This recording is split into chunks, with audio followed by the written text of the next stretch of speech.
this is an iHeart podcast. Guaranteed human.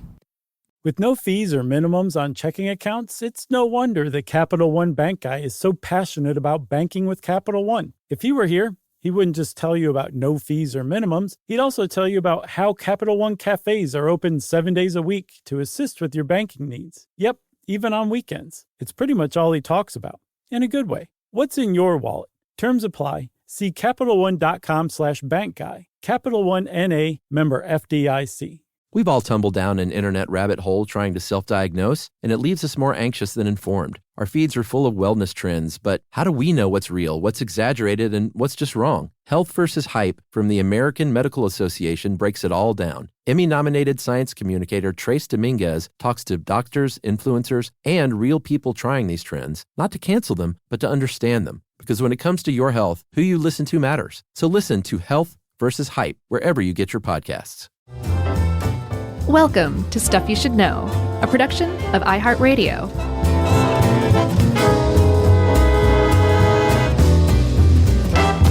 Hey, and welcome to the podcast. I'm Josh Clark. There's Charles W. Chuck Bryant, and Jerry is literally right there. And Chuck, I want to start something. I'm going to I actually have a jar at my studio at home. Swear jar? Kind of, but it's a use of the word literally jar.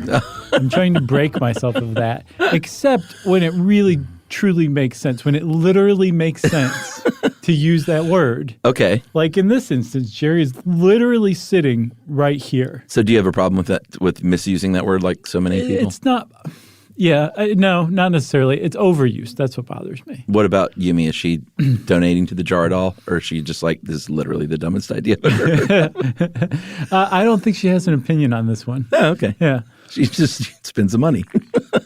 Well, I keep the jar at home. I can get money out of it when I need to. It's more just the ritual of like punishing myself, calling out that's good. that I'm doing something stupid. Once a Catholic, always a Catholic. Basically, yeah. This is Stuff You Should Know. And we are talking, Chuck, today. How are you doing, by the way? I'm great. Good. We're in the same room. Mm-hmm. It's still a little weird. Getting used to it still. Yeah, I went to a baseball game last night. Oh, my God. And that was weird. I mean, it was great. And once we got on our seats, we were actually, they're fully just selling seats, but where we bought seats, there just happened to be no one kind of around us, which was nice. good. Yeah. But so you were at a Braves game? Yeah, I went to a Braves game. But, they're supposed to be policing and saying, unless you're in your seats eating and drinking, you should be wearing a mask. Sure. And so the four of us wore masks, in and out in the bathrooms and the food lines and all that stuff. But nobody else was. Well, we're in Atlanta. There's a lot of jerks Yeah. in Atlanta. Yeah, it is what it is. We took care of ourselves and it's fine. Yeah. No, I've noticed. But it was fun. Well, that's good. I'm glad you had a good time. Yeah. Walk-off homer. Oh, yeah? Bottom of the ninth, man. I've only seen like one of those in my life. Wow. It was that's amazing. A great game. Yeah, it was cool. Who did we play? We played the Mets, and our star player, Acuna, blasted one in the bottom of the ninth. First pitch. It was just great. I thought Freddie Freeman was our star player. They're 1 and 2. They're neck and neck? On any given day. I gotcha. Yeah. I wouldn't want to be number 2, you know what I'm saying? But yes, no, of course not. That's why I'm number 2. No, that's not true. You, me, Jerry, all tied for number 1. Okay. Okay. But anyway, it was a little it's just a little jarring to be among a lot of people again. But it also comes back quickly like, oh, wait, I spent the first 49 years of my life among people. Yeah. Took a year off. Now I'm back in the swing. That's good. That's good. I'm hoping to get back there myself. Yeah, you should. At any rate, this is still a little weird. Yeah. So we're talking today about clefts. And most people, when they think about clefts, they think about cleft lips. But there's a lot more to that. Mm-hmm. Or treble clefts. Sure. That's a little different. Uh-huh. There's an extra letter in this one that I'm talking about at the end. Oh, how is that spelled? Is that just treble cleft? No, C-L-E-F. Oh, there's no T? Treble clef? Clef. I didn't take piano. That's okay. All right. But no, that's a clef. This is a cleft. Okay. A cleft in this case is it's a division. It's a trench. It's a void, I guess you could say. Yes. And that is what we're talking about. It is a very common, actually, fairly common birth defect. That's right. It occurs in the embryonic stage, and a child is born with part of their lip and or part of their palate, the roof of their mouth is another way to put it. Right. Missing. It's just not there. Unjoined. Yep. And we should probably say right at the beginning, this is a birth defect, but it is a visual difference. Yes. Is what we call things like this. It is not a disability. No. Although there are, many complications we'll go over. But it's a visual difference, and it is also the term hair lip is not something you should use. It was used for many, many years, even by doctors, to describe this condition, but it is not a good, nice term. So just stop saying it. Yeah. I don't know anybody who says it I anymore. don't think so. But, some people just may not know. Sure. Like, I thought that's what it was called. Right.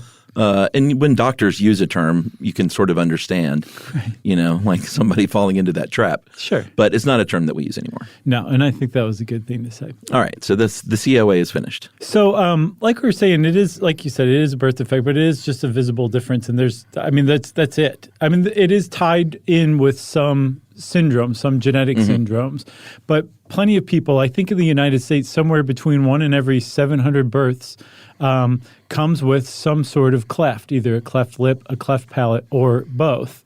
And that's it. That can be it. That's the only thing that is different about that child. There's no developmental problems. There's no, and like you said, it's not a disability. There's nothing else. That's it. And what's fascinating to me, I had no idea about this, but I never really thought about it, is that the kid with the cleft lip or the cleft palate, their palate or their lip just never finished forming.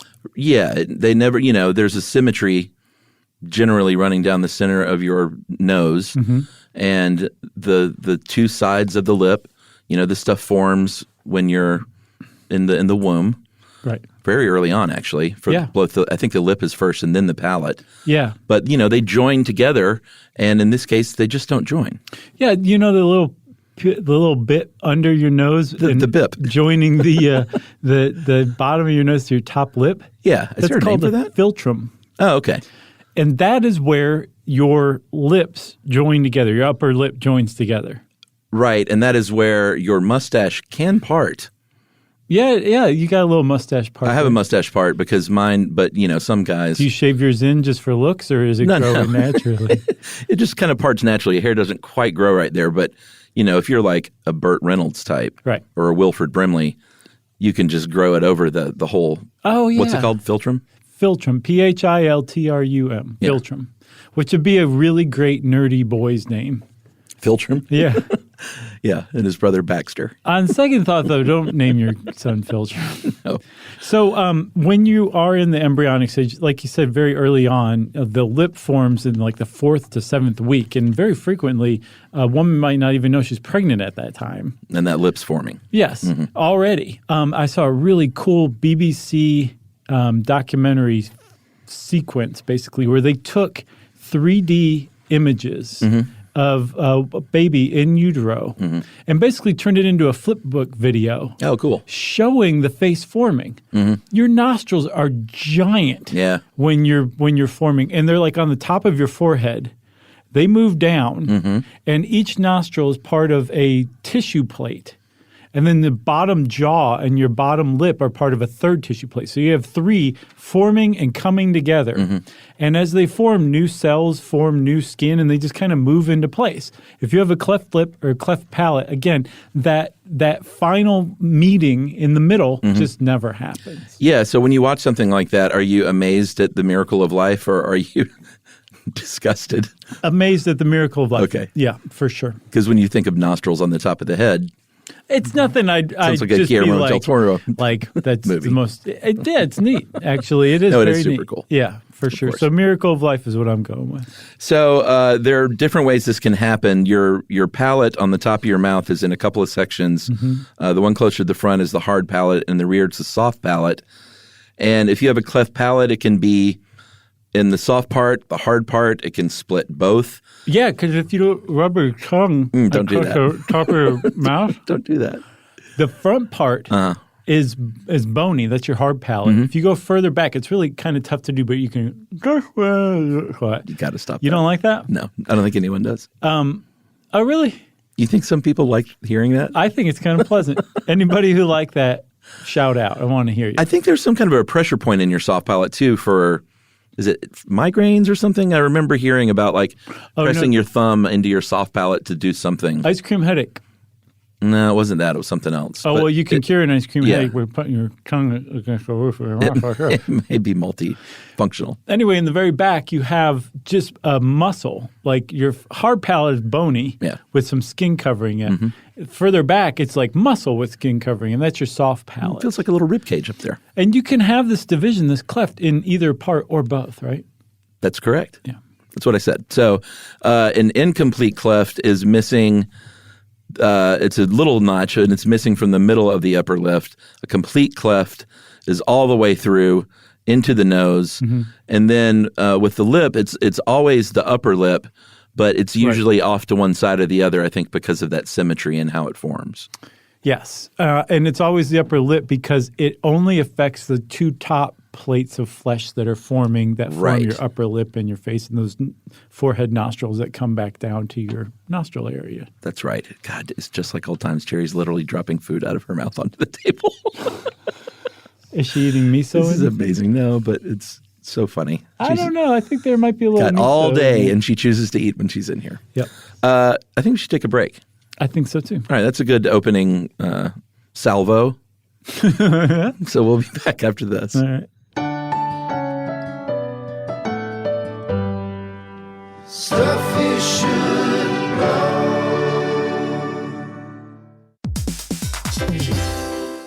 Hey, everybody. Here's a fact for you. In the United States, there is a break-in every 26 seconds, and that means that somewhere right now, an intruder is getting closer. And the problem with most security systems is that they only alert you after the break-in has started, and that's too late. Well, that's what makes SimpliSafe different. They use alerts. SimpliSafe's U.S.-based live agents, they identify threats on your property and help deter them before they actually break in. So the intruder never gets into your house. The crime is stopped before it even starts. That's right. And another great thing about SimpliSafe is they have no long-term contracts. They give you peace of mind and great value with their monitoring deterrence plans because they just start at about $1 a day. Yeah, SimpliSafe sent us a setup years back, and I still use mine every day. Yeah, and apparently setup, you can do it by yourself in under 30 minutes, so it's a really good value and it doesn't take long. So if you want to experience the SimpliSafe peace of mind, you can take advantage of the SimpliSafe discount offered to Stuff You Should Know listeners. Right now, you can get 50% off your new system by visiting simplisafe.com/stuff. That's half off at simplisafe.com/stuff. There's no safe like SimpliSafe.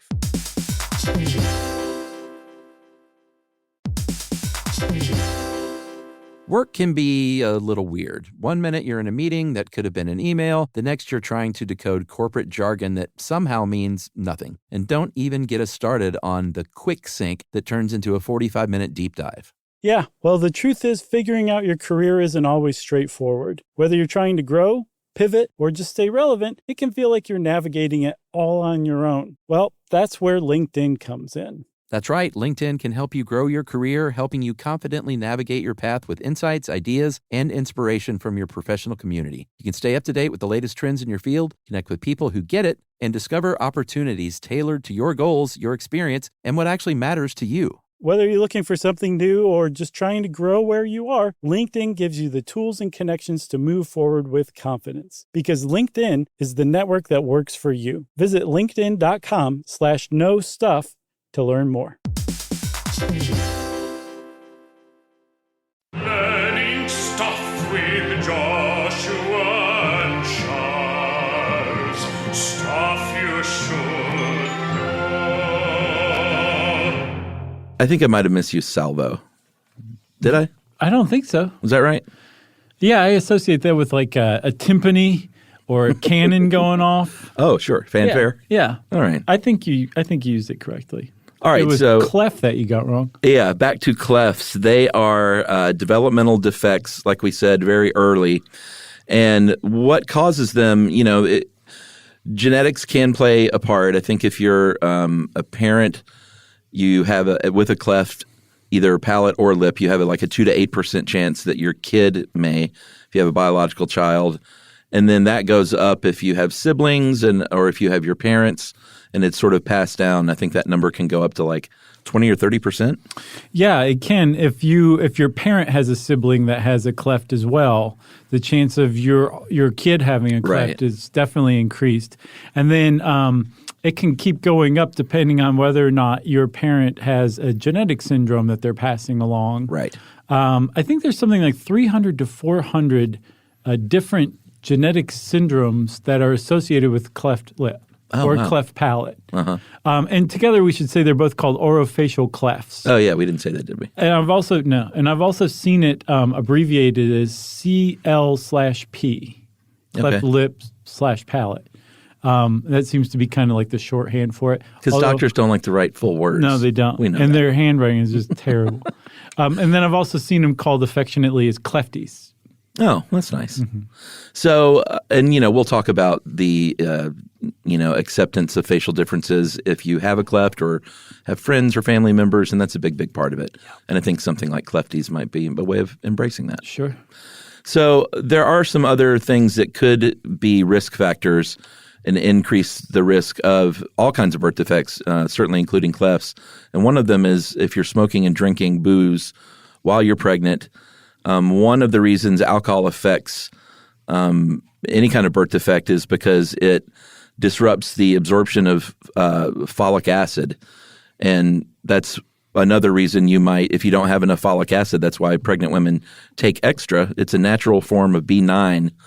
It's a vitamin. And I think in the late 90s, the FDA said you got to start putting extra folic acid in like all kinds of common foods. I remember that. Sort your recyclables, start taking folic acid. Yeah, and just like put it in bread and pasta and grains and cereals and things that people eat a lot of. It's naturally found in sunflower seeds and fruits and beans and peanuts and stuff like that. Mm-hmm. So you want the folic acid. I think if you're pregnant, they recommend you take at least 600 milligrams per day. And if you're just a regular old non-pregnant human, 400 milligrams a day. Yeah, if you are in your reproductive stage or age. Right. But you need folic acid anyway, right? Why not? Just as a person? Sure. Yeah. I eat a lot of bread. I get a lot of folic acid. So smoking and drinking is one. Diabetes is another, right? Yeah, that's a really big risk factor. Diabetes and obesity both seem to be correlated to increased risk of clefts. I'm not sure what the incidence is for women with diabetes, but it is an increased risk. And then there's also a couple of epilepsy medications that increase your risk. The thing about all this is there is no definitive understanding or explanation of why clefts form. Right. Of what it is that causes some children's lips just not to join together or their palates to not fuse together at that last final stage. Mm-hmm. It seems to be multifactorial is what they call it, where there's just a bunch of different factors. Yeah.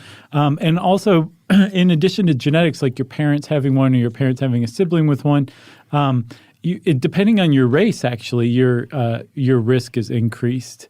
Apparently, it's far more common among Asian people and Native Americans. I think it's the highest among Native Americans, something like 3.6 out of every 1,000 births, I believe. Oh, boy.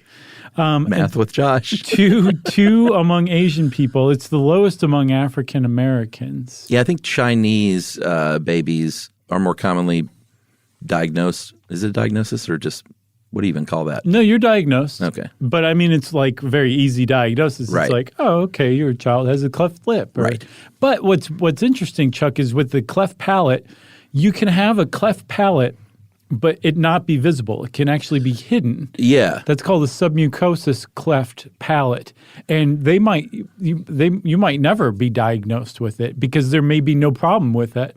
Or that arise from it, like with other clefts, like we'll talk about. Yeah. But that's kind of rare from what I understand. Right. And the palate is less visible anyway as opposed to the lip. Right. And, if you see any kind of photo image of cleft palate, it's usually a doctor taking a picture of someone with their mouth wide open, kind of tilting their head back so you can get a good angle on it. Right. Health problems that are associated with clefts are they can be numerous.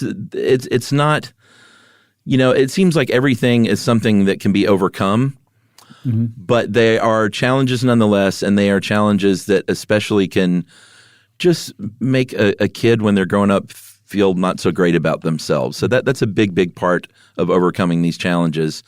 But to be sure, there are some physical things that happen, like it can interfere with how your teeth are forming and growing in. Yeah. Sometimes you might have to get bone grafts on the upper portion of your gums. Especially if you have a cleft lip. Yeah, cleft lips, it seems like, is usually where the teeth problems come from. And then one of the first things, if you're nursing your baby, then if your baby has a cleft lip or a cleft palate, they may have trouble latching on and getting a good suck is what they call it. Yes. And luckily there are different methods for improving that. There are certain types of bottles which can help with that. Yeah. So again, that's a problem that can be overcome pretty routinely. It's the easiest to overcome and to nurse a child with a cleft lip because you can set the baby up and, as usual, chuck them. You're demonstrating breastfeeding in the air. And you can just, after they latch on, you just kind of put your finger over their cleft lip. Oh, and just like close the gap? Basically. Yeah. It's easy as pie. With a cleft palate, it can be much more difficult because we use our palate to create suction. You use your tongue and your palate, your soft palate in particular, to create suction. So there's specialized bottles for feeding babies with cleft palates. And in particular, if the baby is just not able to latch on for breastfeeding, they still say, well, just pump your breast milk and feed your baby the bottle milk because, unfortunately, because of that gap in their palate, there's basically a passage into their nose and sometimes their ears.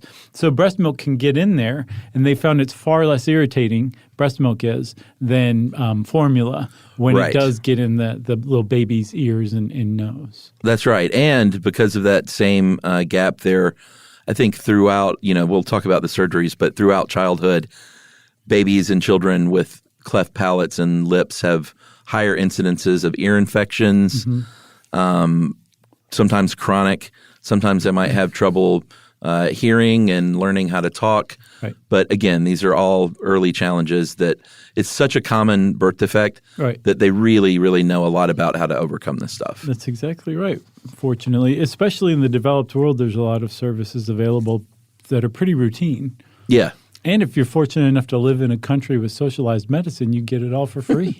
And if you're not, you're going to be dropping some money on surgery. I think the statistic is a $200,000 average for medical procedures over the course of your life. And I don't know if that's figuring in insurance, if that's a $200,000 sort of total, and you pay a portion of that if you're insured. I get that that's out of pocket. Oh, you think so? I think so. Oh, interesting. So do you want to talk specifically about some of the treatments for clefts? Yeah. So the diagnosis of cleft often happens through ultrasounds. So you'll know your baby is going to be born with a cleft lip, especially is how you know. But a cleft palate's probably diagnosed after birth, but shortly after birth, usually upon the first examination by the doctor. And they'll say, okay, well, your child has a cleft palate. Don't panic. Right. There's a lot of stuff in place. We know exactly what to do. We know exactly when to do it. Yeah. But it's going to be really tough for you and your family because before your baby turns 1 year old, and as early as maybe 3 months old, they will undergo a surgery, like a major surgery where they are given general anesthesia. And basically it's a form of cosmetic surgery to repair, is what they call it, their cleft lip or their cleft palate or both. And it's basically the first in a very long line of surgeries that will take up their first 18 years pretty easily. Yeah, the first one is called chyloplasty, Cheilo plasty. And this is, it can be a few surgeries. Like I said about the teeth, it can include bone grafts. And I think the cleft palate surgery is a little bit later. That's only for cleft lip. And cleft palate, though, is still before they're 18 months old. Right. And, even though it's routine, it is, like you said, it's stressful for a parent to see that little baby go under general anesthesia and go under the knife. Yeah, and when they come out, they're in pain. They're not very happy. They're pretty uncomfortable. Sure. It's no fun. Fortunately, they've actually come up with a procedure called nasoalveolar molding, or NAM, thank God, where this reduces the number of follow-up surgeries because they don't always get it on the first surgery. Right. It might just kind of be like, this is a first step, and we're going to let this heal and kind of fuse a little more closer together, and then we're going to try it again and again, and we'll finally get there after a couple of surgeries or a few. NAM kind of does that follow-up surgery ahead of time by molding the little baby's astoundingly malleable features ahead of time before the surgery. Yeah, it almost sounded like braces for your faces. That's right. It's a clear plastic retainer inside the mouth. And like you said, it helps mold it as they grow. And then like braces, they adjust it as they grow and maybe like tighten it down. I think for cleft lips, they add a little, if it's a small one, they add a little plastic post that's up in the nose to lift that up because it can also affect the shape of your nose early on too. Yeah. I'm not sure if we mentioned that. So it's all sort of tied in together developmentally. And it sounds like this NAM retainer device sort of just limits, like you said, what's going to happen in the future. Yeah, and it just brings like a head start. The cleft closer together so that when they actually do do the surgery, there's far less trauma, and it's far more successful at bringing it together. The palate surgery is called a palatoplasty, and it actually, because especially if it's going through the bony part of your hard palate, they may use bone grafts to kind of fuse that, or they may just basically cut the gums along the roof of your mouth, and bring it together and just basically cover it up. Yeah. And for all intents and purposes, the palate has been fixed. There's not milk going in their ear canal any longer or up their nose. They're going to be able to speak clearly because they'll have that soft palate, which we use to basically make almost every sound we make phonetically. Yeah. We use our soft palate to close the airway. I'm doing it right now. Literally right now I'm doing it. Literally. So if you could just kind of cover that cleft palate with gum tissue, I mean, you've fixed a lot of the issues that arise from having a cleft palate. Yeah. I mean, in addition to that speech surgery, there may be speech therapy that your kid might undergo early on. There rhinoplasty sometimes, because I did mention the nose. Yeah. Sometimes a rhinoplasty comes into play. And then there's also orthognathic?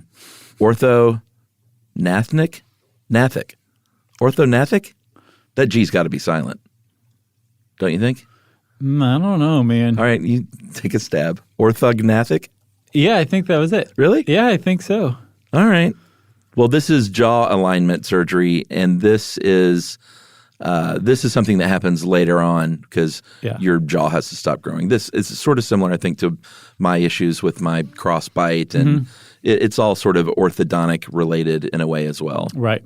And that ridge that's at the right behind your teeth, that your adult teeth actually grow out of that. And if you have a cleft lip in particular, like you were saying, you might need a bone graft. That's another surgery that you were talking about. I know all about those. Same with implants. So that, like, for your front teeth in particular.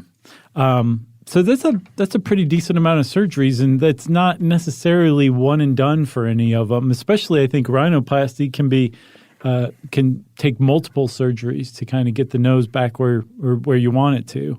But again, like, this is the doctors who handle this stuff at children's hospitals around the country and basically everywhere in the global north just know exactly what they're doing and what to do and when to do it. And it's the outcome is usually very good. The prognosis of a baby born with a cleft lip is pretty good. Yeah, it's great. There can be scarring, obviously, especially with that first surgery. There's sort of a signature scar from a cleft lip surgical procedure, and kids can be very self-conscious about that stuff. But I think, they encourage parents to try and just be open about that stuff and get them to own that as a facial difference and as a visible difference, and to really drive home to the kid, like, this is not going to you can still be an athlete. It doesn't affect any kind of learning or anything like that in school. Right. So it's really up to the parents, and then through the help of like friends and family, hopefully to get that kid on the right track. That's a huge one too. Supposedly, like parents who are given, especially with an ultrasound, a diagnosis of a child with a cleft lip, can take the news pretty hard. Sure, yeah. I was reading I don't remember where I read it, but it was basically like a first-person account of having a child with a cleft lip. Yeah. And the woman was saying she was really worried that she was going to have trouble bonding with her baby. Remember our cute episode in the Kinderschema? She was basically worried about that. And then she said the moment she saw her baby, she just fell totally in love. And it was like it was just like having any other baby. Yeah. It was her baby, so of course she loved it, no matter whether she had a cleft lip or not. But that is a common concern among parents when they're first getting their feet wet with this. But I was reading some studies, and they found that there are basically no bonding issues that differentiate parents and children of kids with cleft palates or lips from kids without cleft lips. Yeah.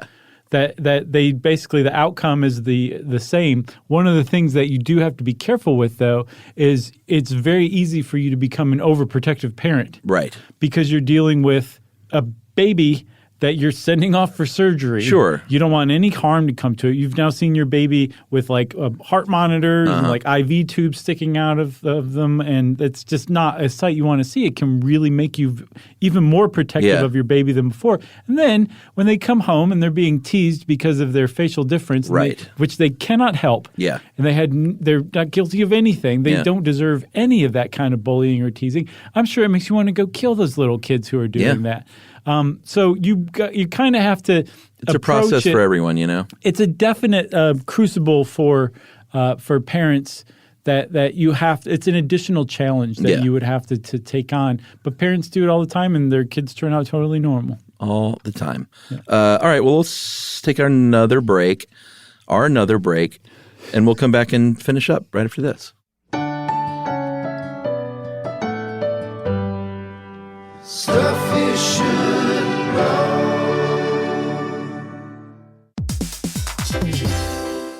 Hey, everybody. Here's a fact for you. In the United States, there is a break-in every 26 seconds, and that means that somewhere right now, an intruder is getting closer. And the problem with most security systems is that they only alert you after the break-in has started, and that's too late. Well, that's what makes SimpliSafe different. They use alerts. SimpliSafe's U.S.-based live agents, they identify threats on your property and help deter them before they actually break in. So the intruder never gets into your house. The crime is stopped before it even starts. That's right. And another great thing about SimpliSafe is they have no long-term contracts. They give you peace of mind and great value with their monitoring deterrence plans because they just start at about $1 a day. Yeah, SimpliSafe sent us a setup years back, and I still use mine every day. Yeah, and apparently setup, you can do it by yourself in under 30 minutes, so it's a really good value and it doesn't take long. So if you want to experience the SimpliSafe peace of mind, you can take advantage of the SimpliSafe discount offered to Stuff You Should Know listeners. Right now, you can get 50% off your new system by visiting simplisafe.com/stuff. That's half off at simplisafe.com/stuff. There's no safe like SimpliSafe.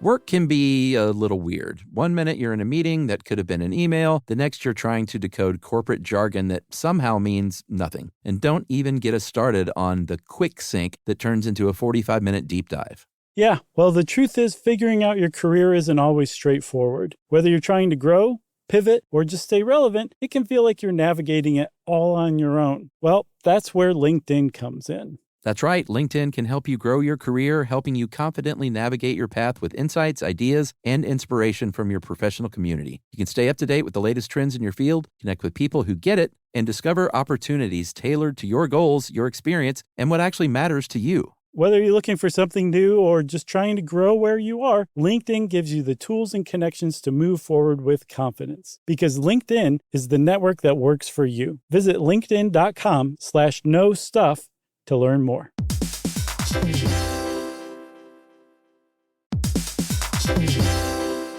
Hey everybody, we're here to talk to you about Wayfair, who believes that spaces should be functional, they should be comfortable, they should be well-designed, and they can be well-designed by you with their help. Your updated space should feel more comfortable, inviting, and practical for everyday use. And we're talking about outdoor seating. We're talking about grills. We're talking about major appliances. If you need storage solutions, Wayfair can help you out. Patio lighting, rugs, decor. It is your one-stop shop for home. Yeah. I mean, it's getting nice out, so it's time to think about living outdoors for the next few months. And Wayfair knows that outdoor furniture, it's heavy, it's intimidating to assemble. So Wayfair has stepped in and said, we're going to handle the hard part so you don't have to. That's right. You can shop Wayfair Verified, your shortcut to the good stuff. And that means their team of product specialists are going to vet everything by hand using a 10-point inspection, testing things like, quality materials, functionality, and features, and even how long it takes to build that piece of furniture. And the overall experience save time, reduce hassle, and improved convenience. Patio season is here, and these deals won't last. So head to wayfair.com right now to get your outdoor space ready for way less. That's WAYFAIR.com. Wayfair, every style, every home.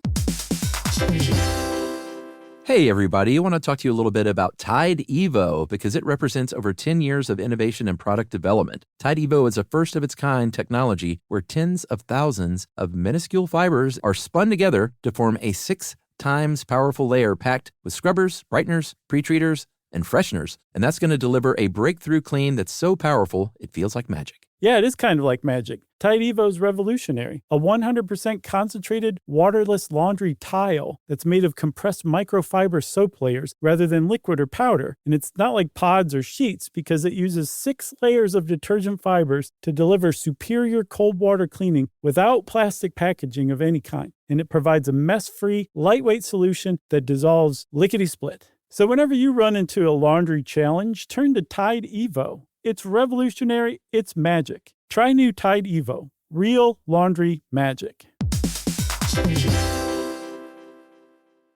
Learning stuff with Joshua and Charles. Stuff you should know. All right, so we should talk about some of the great things that are going on around the world, but we first have to talk about some of the not-so-great things. We've been talking about this from the perspective of someone in the United States where it is very common and very treatable and outcomes are great. Mm-hmm. Unfortunately, in developing countries, there are a lot more challenges, of course. There is a lot of stigma attached to this anywhere, but especially in developing countries, you might come into a situation where like a father might blame the mother and say, you were to blame because you didn't do whatever right, that my child looks like this. And there can be a lot of shame involved. I think there was a study in Kenya where mothers of babies were blamed by their husband and extended families for that. And they interviewed some of these women, and some had contemplated taking the baby's life or their own life or both. Mm-hmm. And that is just unspeakably tragic, of course. Their access to medical care is different, obviously. The further they are away from good care and the more expensive it is, the harder it becomes to overcome these challenges. Yeah. But there is great news because there are some great organizations. One's called Smile Train, one's called Operation Smile. And what they do, instead of sending in doctors, they try and go in and train up doctors in these places to deal with this better, to teach them how to perform these surgeries, mm-hmm. and to help educate the public at large about facial differences and that it's okay. Yeah, and I was looking at Charity Navigator. You ever go on there? Sure. Man, they're great. It turns out Operation Smile has like a 75%, which is fine. Okay. But Smile Train has a 100% on Charity Navigator. Are they brand new? No, they've been around for a while. No, that's amazing. Both of them have they're spending tens and tens of millions of dollars a year mm-hmm. on providing like these services for children around the world. So 75 or 100, hats off to both of them for that. That's great. I think Operation Smile has 31 medical centers in 16 countries, and they have these international medical missions every year, like over 100 of them that they, where, like I said, they just go in. They teach the doctors instead of bringing in doctors. Right. And I think the whole teach a person to fish thing comes into play. Teach a person to fix a cleft lip. That's right. And they'll be doing it again and again. That's the old saying. Yeah. So there are actually, like, since it's, I think, 1 out of every 750 births in the United States alone, that might even be like a European statistic too. There's a lot of famous people who have cleft lips because, like you said, if you have a cleft lip or a cleft palate, it doesn't prevent you from doing anything. Sure. So you could excel at, say, acting as maybe Mike Hammer if you wanted to. Stacy Keach? Yeah. Is that what you're talking about? Sure. Yeah, Stacy Keach has that cleft palate, or I guess cleft lip surgery scar, 4 surgeries, actually, that Stacy Keach had. Cheech Marin? Sure. So I guess you can still smoke tons of weed? I was going to say, he's got the suction thing down. Maybe so? Yeah. Who else? Joaquin Phoenix actually is widely considered to have a like a cleft scar. It has what looks like that cleft scar, like he had a cleft lip repair, a kiloplasty. But he doesn't. He has a microform cleft that was it's looked like that since birth. Yeah. And apparently Wendy Williams, the talk show host, got just jumped all over last year because she was talking about how cute she thought it was, and then was like basically pulling her. Oh, really? Yeah, she didn't do it right at all. I know she was ultimately trying to give him a compliment, but she did not do it in the right way. And definitely suffered for it. And then Peyton Manning is another one. Yeah, I think his was a palate, right? He had, I think, a lip too. No, I guess it says palate. I thought he had a cleft lip because I feel like I've seen him. He has a scar over like his lip. Oh, really? Looks turned up a little bit, but maybe it was just a cleft palate. So he had a couple of surgeries, and he had, I think he had braces for like 11 years. Yeah, from like age 4. Yeah, man, that's tough. 4 to 15 having braces. I mean, I had braces twice, and that was bad. That's the Jolly Rancher years, and Peyton Manning missed out on those, I can assure you. He did. Did you like the individual candies or the sticks? The sticks, that was just too much, man. It was over the top. Was it? For me. I kind of liked them because the more you licked on them and sucked on them, you could make them into a knife, basically. Right. Like a poop knife, but Jolly Rancher. It was very sharp. What was your flavor? I was always green apple. Same here. Love those. Watermelon are good too. It's okay. But it gets old fast. Don't come at me with grape. I don't like the grape. I had no problem with grapes. What about the blue raspberry one? It might have been after your time. I don't remember that. Maybe. But boy, those green apple. Yeah, they were good. I haven't had one of those in 40 years. I think I still have, I haven't either. I still have some stuck to my molars. Wow. Dennis just couldn't even get it out, huh? No, they try. They try and they fail, every single one of them. So Peyton Manning, he, like I said, has done a lot with his money over the years, in addition to throwing lots of touchdowns, a lot of philanthropy. And I think even the St. Vincent's Children's Hospital in Indiana, they renamed that Peyton Manning Children's Hospital at St. Vincent. Sure. Because they have the leading, or one of the leading pediatric craniofacial centers in the country, and he has shoveled a lot of money their way. There's also one other thing. We were talking about how other kids in other countries don't have access to a lot of the services. And apparently a lot of people have said, I want to adopt a child from a developing country, and I am going to just basically go ahead and go right on to the canonization track and adopt a child from a developing country who has what's called an unrepaired cleft. This going into it. Yes. You sign up for it. There's actually a group, by the way, called Rainbow Kids that connects people to adoptive parents to children with developmental or other kinds of special needs. Yeah. And that includes kids with cleft lips, cleft palates, that kind of thing, which I think is pretty great. That is great. And that's one of the stressors of the many stressors of adopting a kid, period, I can say from experience, in that you are oftentimes dealing with a birth mother that may not have practiced great prenatal care or had access to it. Smoking and drugs and alcohol could play a part. And you sign up for this, and they ask you these questions beforehand. They're like, what would you do if you are in the birth room and the baby comes out with a cleft lip or a cleft palate? Like, what's your reaction? Really? They ask you that? Yeah, I mean, it's just called your tolerance list. Like, what if this happens? What if this happens? Right. What if you go in there and the baby comes out that's an unexpected race? And you're like, oh, okay, well, can that happen? Yeah. And they're like, well, sure it can. So how are you That's going to? one And then they, interesting list. they tap on their clipboard and look at you, and they're like, what would you do? So you just got to fill out all this stuff, and it's really interesting. And it makes you do two things. It makes you really take a hard look at what matters, and also take a hard look at your own family and genetics. Yeah. And eventually probably end up saying like, hey, we're no prize either. Yeah. So like, let's just do this. That's fantastic. Yeah, it's really That's really maybe we cool, should man. do an adoption podcast one day. I agree. In full. I agree. Jerry could Anytime. even maybe say a few words. She just thumbed up and then shook her head. She's a little sleepy Now right she's now. blowing her 'cause nose. She just finished lunch. We'll see. So you got anything else? I got nothing else. Okay, well, if you want to know more about cleft lips and cleft palates and craniofacial clefts, then you can go do some more research online. Since I said go do more research online, it's time for listener mail. I'm going to call this. I inadvertently said something and I didn't even know what it meant. Oh, I God. don't think we did this one yet, did we? About Netflix and chill? No, I don't think So I said Netflix and chill. I've heard it's an expression. There's a Ben & Jerry's flavor that I love. What's in called, it? Oh, I can't even remember. It's just really good. It's got a lot of good, delicious, crunchy, sweet things Okay. going on. It It's one of my favorite flavors. I'll check it out. But let me just read this. Welcome back, Stuff You Should Know team. Listening to your appendix episode. I had a good laugh during the podcast. Chuck said, our immune system is not good at Netflix and chill. And I really started laughing. Did you know what this meant? Yes. Why didn't you say something when I said it? I don't know. I must have been thinking of my next joke or something because I don't know how I missed that. Did you know, Jerry? You know what? Oh, man, I'm an idiot. I'll have to go back and listen if I snorted. Last week, my 30-year-old daughter was visiting. I said to her, let's Netflix and chill.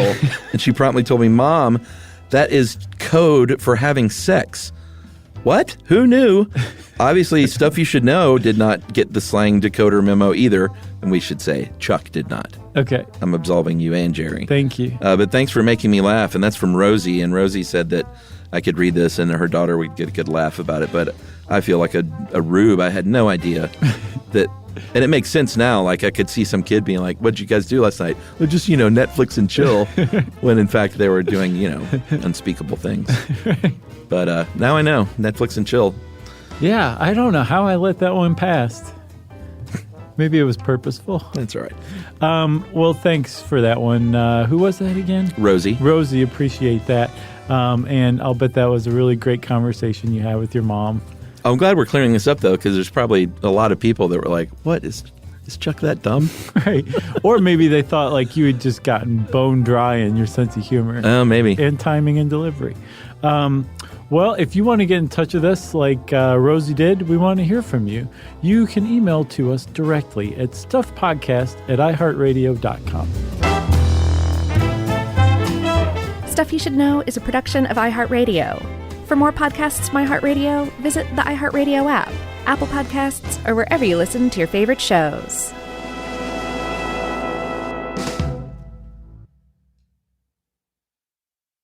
Mom, can I have Lingo Kids? Dad, Lingo Kids, please! When did we become the Lingo Kids house? No idea. Last week it was dinosaurs. This week it's... Lingo Kids! Why Lingo Kids? Because it's the best thing ever. We can play games with astronauts, wild animals, and superheroes. With more than 4,000 interactive games, songs, and shows, Lingo Kids is the #1 entertainment platform for young kids. So, no dinosaurs? And dinosaurs! Lingo Kids! Everything kids love. Download it for free.